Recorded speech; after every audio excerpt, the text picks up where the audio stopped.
Hello and welcome to Essential Talks with me, your host, CEO, founder of Essential Print Services. I'm Yvonne Gorman. And today on this show, we've got the amazing Serena Humphrey, the finance guru from the F Word. Hello, Serena. Hello, Yvonne, and thank you so much for inviting me again. Thanks for being on the show. I know you've got tons of advice and tips for people watching live and on catch up. And for those people watching live, please send in your comments and questions. We'd love to give you a shout out and answer any burning finance questions you may have about your business. So, Serena, just tell the audience who you are, what you do, and why should we listen to what you have to say? That's a really good question, isn't it? So, Serena Humphrey, Managing Director and founder of the F Word and most recently the F Word Academy. I've been in finance for 30 years, in business for 21 years. And I suppose the reason why you should listen to me is the reason I do all this is because, 30 years ago, I had three very profound, very dramatic financial disasters in my personal life, and they really set me on this mission of helping small companies who historically, small companies don't make much money. Small companies often don't survive. In fact, the survival rates, as you'll know, Yvonne, are terrifyingly low and unnecessarily low.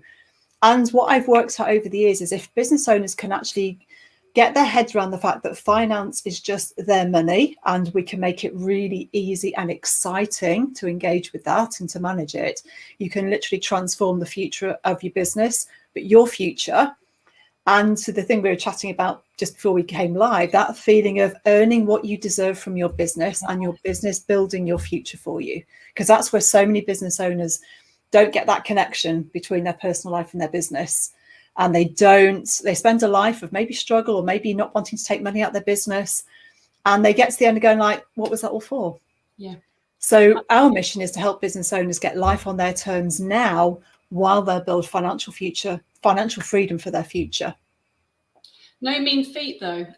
As we were speaking earlier about the clients that you do work with, many of them come to you with maybe on the company could be on their last legs. Do you get many clients in that situation, and how have you helped them? I mean, to be fair, that's not the kind of work we do these days. So we're very much about helping the ambitious business owner who knows they've got something.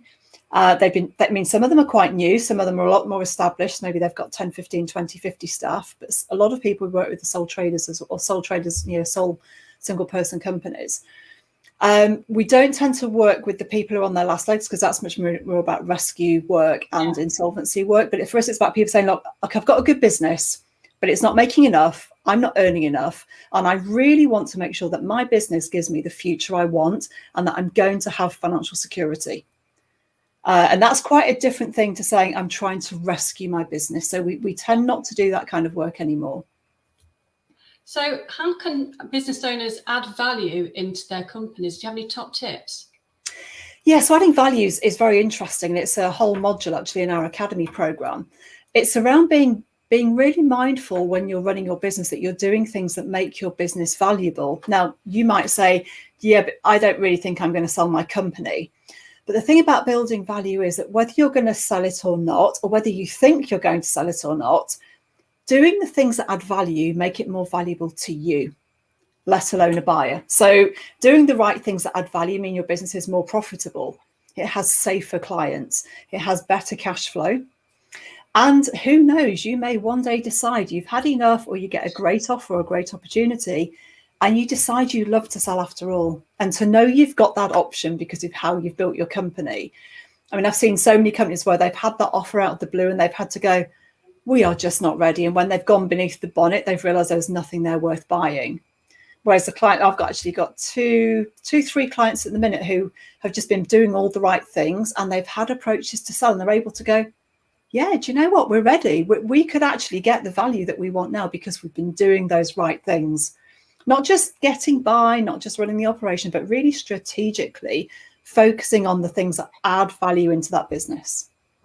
I understand small business owners may not think about that in the sort of first year or two because they're so focused and engrossed with building the business, building their reputation and profile.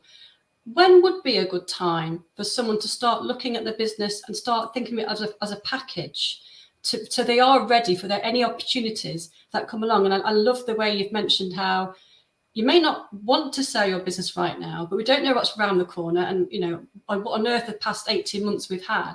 So to get it ready when the opportunity comes along, I love that idea. So yeah, what do you think to that? Okay, well, let's work it backwards. If you're at the age where you're thinking at some point in the next 3 to 5 to 10 years, I want out, then you just can't start too soon, because it takes a good 3 to 5 years to get a business ready for sale, which is quite a long time. But if you think how quickly 3 years goes, 3 years is 12 quarters. We do a lot of quarterly planning with our clients, and 3 years sounds like ages. 12 quarters doesn't. It goes like that. So starting to plan for sale, if it's even vaguely in your mind, you should start right now, working out where the value is and really building that. Coming back from that, though, even if you're, say, I don't know, 5 years in or 3 years in, it's never too early to start, because guess what? You may get approached. If you're doing well and you're visible, you may well get approached. And wouldn't it be nice to be able to say, I've got the choice. I have a choice here to take an offer, rather than thinking like, we're just not ready. There's no point selling now because we wouldn't get enough. And what else would I go and do anyway? I'd have to go and get a job or start again, and then I'd have restricted covenants. So I think it's never too early to be thinking, which things add value in my company? Because if you go on for 5 or 10 years thinking, think about that later, I'm far too young, it's far too early, you won't be making the right decisions day to day that are actually good for you and good for your profitability and good for your cash flow. So things like you may become quite reliant on one key customer, or you may have an unequal spread of business that a buyer wouldn't find attractive. But here's the thing, if a buyer wouldn't find it attractive, it's for a reason. It means it's because it's not great. So if you're running your business in a way that wouldn't be attractive or valuable to somebody else, it means you're doing yourself down. It means that you're doing yourself out of profit and cash that could be in your business. You're doing yourself out of money that could be in your pension, earning your future for you. So it just makes total sense to build as if you want to sell from an early stage as you could possibly get to. Even from startup, because in startup, we can make those crazy decisions, can't we? Because we just need the money, even though we know in our heart and our soul, like, this is not who I want to work with. This is not a road I want to go down, but oh, look, there's an opportunity. And it can take you so far away from where you wanted to be in the first place. So I think it's never too soon to have that really, really clear vision of like, this is what I want to do, and this is what is valuable and good for me, let alone a buyer. Absolutely. The time is now, people. If you've got any sort of little niggling ideas starting to form, then the time is now to start preparing yourself. And it may not even be to sell. It might be a collaboration. Someone might come along and say, absolutely, we join forces, and to have that knowledge. And also for me, having that sort of peace of mind that my business and the work I'm putting in is for a value. It's got value there. So absolutely. You mentioned about safe businesses, and you touched on cash flow there, Serena.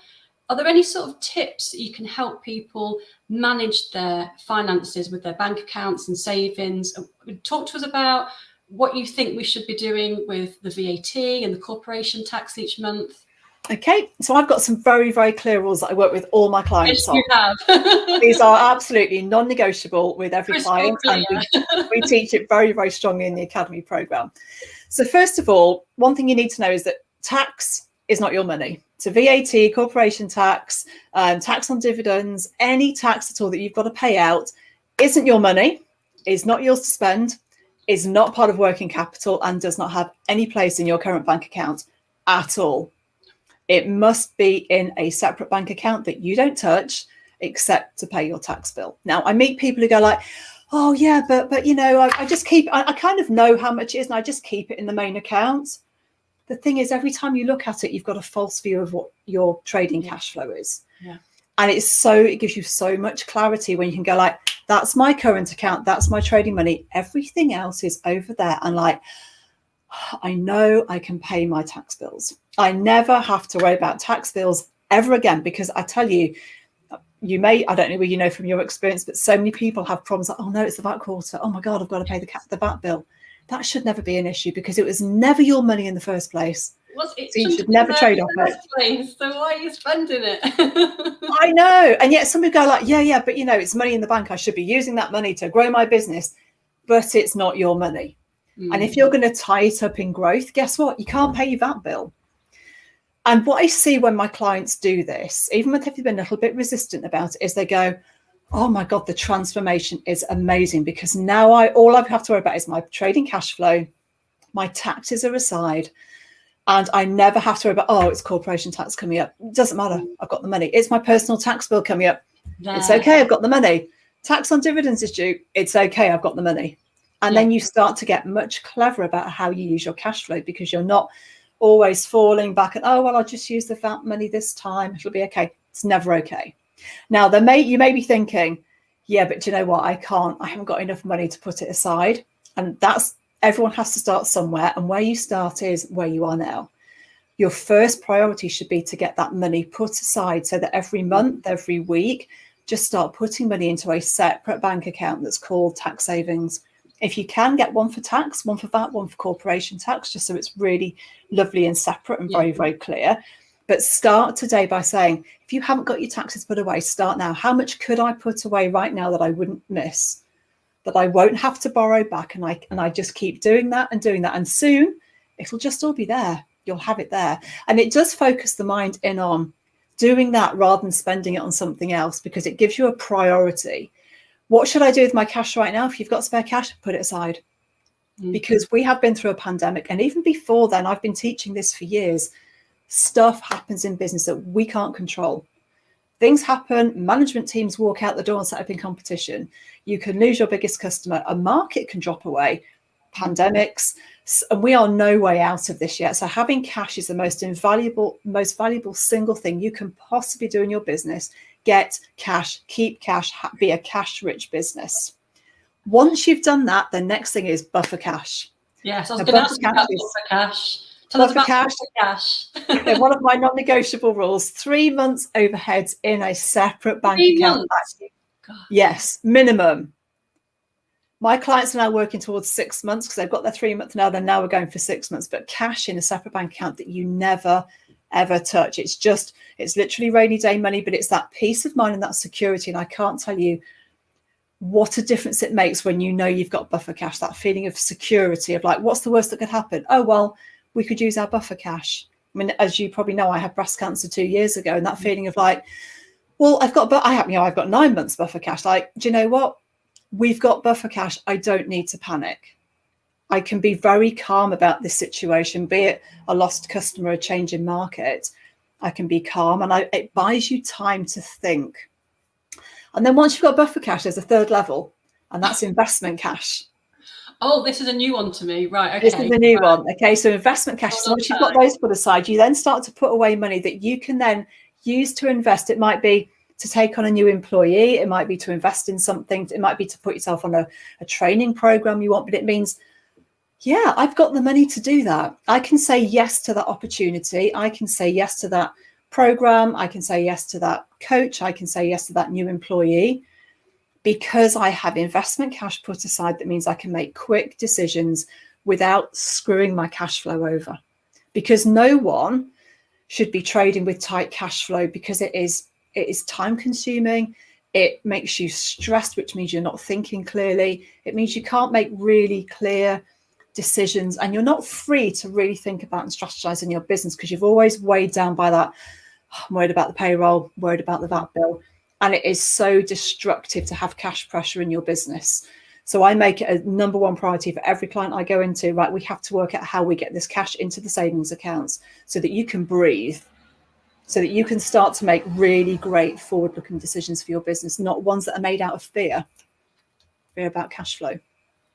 Again, so to recap on that, it's put the corporation tax money away, put the VAT money to one side, and then start to work on 3 months worth of buffer cash. And that's 3 months worth of overheads, including your pay, including including everything to one side, and then hopefully that would give you a bit more peace of mind and more solid foundation for your business as well. But I do know people, Serena, who get almost a sort of a weird buzz from keeping things so tight in their bank accounts, people do live out of their overdraft. So it is, most people will feel stressed about not having enough cash in the bank to cause things. But some people do get a weird buzz out of it as well. They do, and I get that, and I've worked with lots of those people. But the thing about those people is they're all about that kind of roll of the dice and waiting for the big break usually, and that isn't what wealth's built on. Your unicorns are so rare in terms of that company that gets the big break and goes stratospheric. For 99.9999% of companies, it's about consistency, hard work, making profit, keeping profit, putting cash aside. And we've all known those people, Yvonne, who are always on that knife edge, and they're boom and bust. They're one idea to another, and they lack that level of discipline and consistency, which, as boring as it might sound, is the absolute foundation of building wealth. You know, wealth that you think, oh yeah, but if I land this big customer, like, yeah, and what if you don't? And even if you did, the way you're running your business means you won't keep that cash for long, because you haven't embedded those real principles of, you know, like, make money, keep money. Absolutely. You know, just make it, keep it. We have someone on Facebook. Unfortunately, I can't see who you are on Facebook, so please do send us another message with who you are. Our Facebook user has got, oh my God, got me checking my list right now. Absolutely. Check your list. Serena, if someone's watching this and they're thinking of taking their first employee on, or maybe their second employee, how much of their wages should we already have in the bank to go for it and take that leap of faith? Okay, so I think that the first employee is a really tricky one, isn't it? It's that real pivot point. And I know a lot of people who have that angst around going from being on their own, where they can control everything, to taking that first employee. Now, I would say I run a company with 12 staff, and I have a personal preference now to not employ, and I've got a brilliant freelance team, but that's my personal preference. Mm-hmm. It comes down to knowing that you can afford it, because I know we all have to take risks, but if you are going to put your business into very tight cash flow by doing it, it puts a lot of pressure on you. So I would say, make sure that you've got maybe, 3 months salary in the bank, so that, you know, whatever happens, you're not thinking like, oh my goodness, I need to be increasing turnover immediately to pay for this person, because inevitably it takes a while for things to bed in and new marketing to kick in and that new person's to start contributing. So I think for me, it's all about, I've never seen anything good come from people being under financial pressure. It brings out the worst side, not the best side. It means that you're not looking and planning strategically, because you're always looking backwards and you're always micromanaging that cash flow, trying to work out, oh my goodness, payroll's going out, can I afford it? Business is tough enough without layering on loads of financial stress. So it would be about, you know, this is where investment cash comes into play, or even buffer cash. I could use my buffer cash to fund that person for 6 months, knowing that that payroll's in the bank, and I'm not going to be waking up in the middle of the night wondering what I've done. What have I done? What have I done? Because, you know, we can only make the best decisions and be really brilliant in our business if we are free from that level of stress and anxiety. And that's what that kind of, that financial security, that brings us, that, so that we can be our best and bring our best selves to our business. Because without that, it's just too hard. It's hard enough. Don't make it harder. Really, yeah. Why would you? I want to talk to you about bounce back loans. Okay. Quite a few people that I'm talking to in business now have still got the 50k sitting there nice and pretty in a savings account. And as well as myself, we are thinking about, do we give it back now? Do we save it? What are people, from your experiences, what's your advice? What are people doing it from your point of view? Okay, so you've got the clients who've had to unfortunately use it because of what happened to their business. I'm like yourself, Yvonne. I've got my 50k sitting in the bank, and I've got a post-it note on my PC, right, going, pay half the bounce back loan back. My logic is I'm going to pay half back and keep half. Not that I think I need it, but there's something really weird about the bounce back loans and the C-bills. There's something weird about being given all this money at the lowest interest rate you are ever going to see in your lifetime, knowing that we're not out of this yet, and knowing that that buffer is sitting there. So even though I've never borrowed money for my business, and I never would, I have, and I find myself reluctant to give it all back. It's bearing in mind, so in that you can fund the repayment out of the debt itself, so you can just use your loan to pay the money back. And it's obviously just bear in mind your interest is going to be £100 a month on your 50k. So as long as you can afford that and you're quite happy to take that sort of £1,200 hit over a year, that's kind of like eating at me a bit. Do I really want to take a hit on the P&L? I think if you're in any doubt that your business still has some way to go and you may need to fall back on that money, especially if we go back to lockdown and there's no furlough again, keep it. Again, we don't want to be in a place of worrying about money and worrying about cash. If you're happy with the interest cost, keep it, pay it back out of the capital. What a lot of my clients are doing, they're saying like, we have the cheapest money we've ever had ever.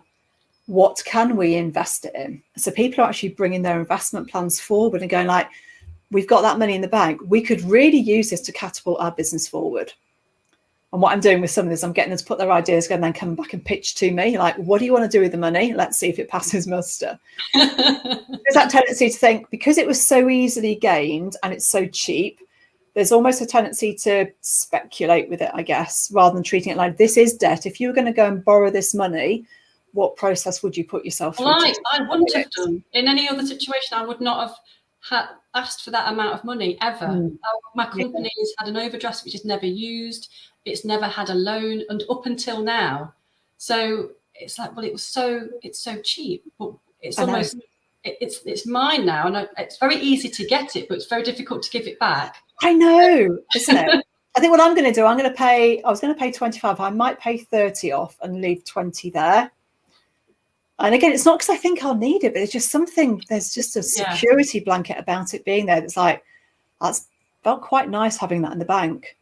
So I think it's a very individual choice. I would just say is just really, really think it through. You know, if the interest cost is neither here nor there to you, why not keep it just in case? But really think about if your business is growing again, and, you know, the economy is growing at its fastest rate since the war.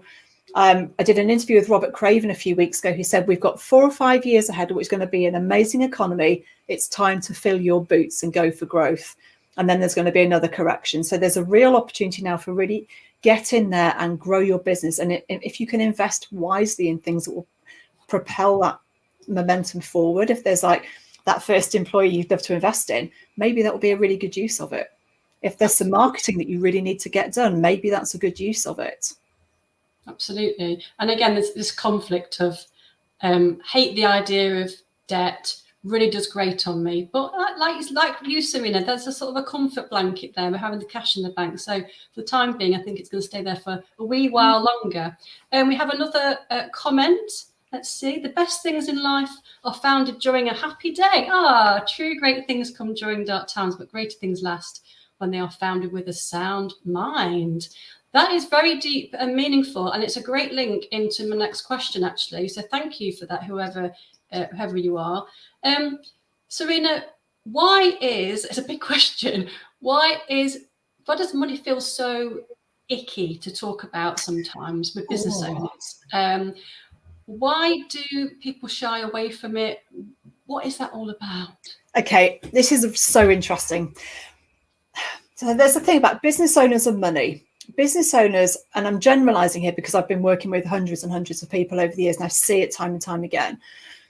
Business owners, when we know what money is, we manage to handle it perfectly well in our personal lives, don't we? Mostly. We understand what, when the money comes in, the money goes out, we have a budget, we spend less than we earn, hopefully, and we know how it works. But you go into a business and suddenly it's all about accountants, it's about finance, it's about accounting. And those are very different words. And accountants, and I am one of them, or I'm a recovering accountant, we spend years and years and years learning a different language, which makes suddenly finance this thing that, I don't understand it at all. It's not my money anymore. It's this kind of weird accountant stuff. And it's all about debits and credits and deferred tax provisions and accruals and prepayments and depreciation and capital assets and profit and loss and balance sheet. And then business owners go like, oh my God. It's one of my pet peeves is people then, because it's made so difficult, they abdicate it. They think they've delegated, but they've abdicated it. People just hide. It's like, I'm going to hide. It's too scary. And that's why my company is called the F word. It's like, it's finance. It's this horrible thing. So my mission is about breaking that down and going like, do you know what, guys? This is just your money. It's just your money. It's money you've earned. It's money you've spent, and it's money you've kept. And that's all it is. And if your accountant is making you feel anything other than that, find a new accountant. Because your accountant should be about making this easy for you, making it exciting for you. As well. Exciting, yeah. Business is about making money so that we can live the life we want to live, build money for our future, get money in our pension so that we are financially free and we get to live life on our terms now, not spending years in financial stress and worry, hoping one day, maybe. I want you to have freedom to run your business on your terms right now. And that means understand your money. And it's just money. Forget finance, forget accounting. It's just money. And we really need to go over that. And the other thing about it, Yvonne, is it's almost like the mental health issue that no one talks about. People don't, if you're networking, how's everything going? Oh, amazing. Oh, business is just about, oh, fantastic, brilliant. Fine, and you're saying they're going like, actually, I'm kind of struggling right now, but no one ever says it. And no one sits around and discusses the fact that, do you know what? I'm a bit worried about my margin at the moment. Do you know what? I'm a bit worried about my customers. I'm actually, cash is a bit tight. No one ever says it. So we all hide and we all pretend everything's fabulous. Now, I know that they can be commercially sensitive conversations, but if we all acknowledge that everybody has these pressures, and even the person is going, look at me, how amazing I'm doing.